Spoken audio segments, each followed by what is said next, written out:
नमस्कार दोस्तों। आपके घर में अगर किसी की नशे की आदत है, घर में माहौल ख़राब चलता है, अगर आप उसको सही करना चाहते हैं, आपकी बात नहीं मानता, घर का माहौल टूटने लगता है, उस पर आप क्या करें? माता पिता के दिल को बहुत वेदना पहुंचती है। वह परेशान रहते हैं जब बेटा शराब पीकर घर के माहौल को गंदा करता है, आत्मा तक कांप जाती है। बेटा, यह लड़ाई नशे की जो आदत होती है वह गिरफ्त में आ जाता है। पिता लाख कोशिश करें पर वो नहीं मानता, बिल्कुल भी बात नहीं मानता, तो घर का माहौल हमेशा टूटने लगता है। तो ऐसे में आपको क्या करना है?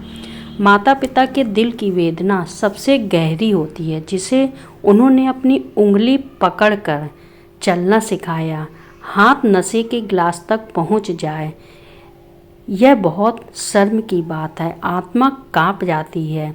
यह लड़ाई नशे की नहीं, अंधेरे से है। इसलिए इसको ध्यान से सुने। अंधेरे को डांटकर नहीं, दीपक जलाकर हराया जाता है। यह बात ध्यान में रखें। डर से नहीं, दया से संभालें। जो राह भटक गया है उसका मन पहले ही दुख में होता है, उसे गुस्से में ढकेलते हैं तो वह और अंदर गिरता चला जाता है। उस पर ध्यान देना चाहिए। क्यों गिर रहा है, समझो, उसकी बात सुनो। कभी कभी उसका नशा नहीं, उसका दर्द ही बोल रहा होता है।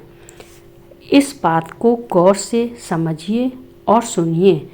घर का वातावरण मंदिर जैसा रखें। अगर घर का वातावरण मंदिर जैसे रखेंगे, घर में भजन, शांति और प्रेम हो, तो नशे की ऊर्जा टिक नहीं सकती घर पर। अगर घर में रोज़ कलह, गाली, दोषारोपण हो रहा है, बच्चा बाहर भागेगा ही। बच्चों का पहला नशा घर का सुकून होता है। इसलिए घर के माहौल को भक्ति रूप बनाएं। अगर वह छिन जाए तो वह शराब में सुकून ढूंढता है। तीसरा सिद्धांत यह होता है कि बार बार सुनो पर समझदारी से कदम उठाओ।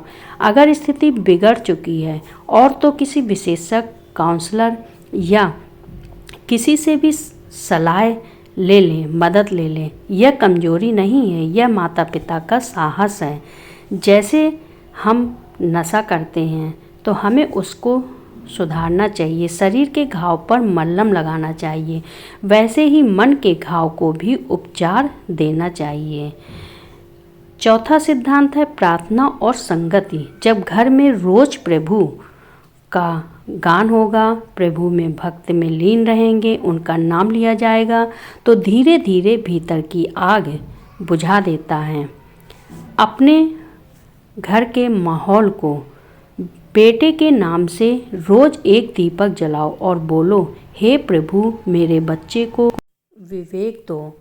यह शब्द व्यर्थ नहीं जाता, यह ब्रह्मांड में गूंजते हैं और आत्मा तक पहुंचते हैं। इसलिए ध्यान दें, याद रखें, बच्चे बुरे नहीं होते, बस रास्ता वो भूल जाते हैं। उनको संभालना है। माता पिता का प्यार ही वो नक्शा है जो उन्हें फिर से घर तक पहुंचाता है। तो ध्यान दें, घबराइए नहीं, विश्वास रखिए। हर रात का अंधेरा सूरज की रोक नहीं सकता है, इसलिए चमकने दीजिए, विश्वास रखिए। आज का यह वचन उन सभी माता पिताओं के लिए है जो अपने बच्चों के लिए रोते हैं पर कह नहीं पाते, तो हारते नहीं हैं। ईश्वर उनकी आंखों के आंसू नहीं, उनकी प्रार्थना सुनते हैं। तो भक्तों, ध्यान दें इन बातों का, इन सिद्धांतों का। घर में अगर ध्यान दिया जाए तो नशे की आदत धीरे धीरे छूट जाती है। घर का माहौल भक्ति से भरा रहता है। नकारात्मक ऊर्जा घर में नहीं रहती, तो नशे की आदत छूट जाती है और सकारात्मक घर में वास हो जाता है। माहौल खुशमय हो जाता है।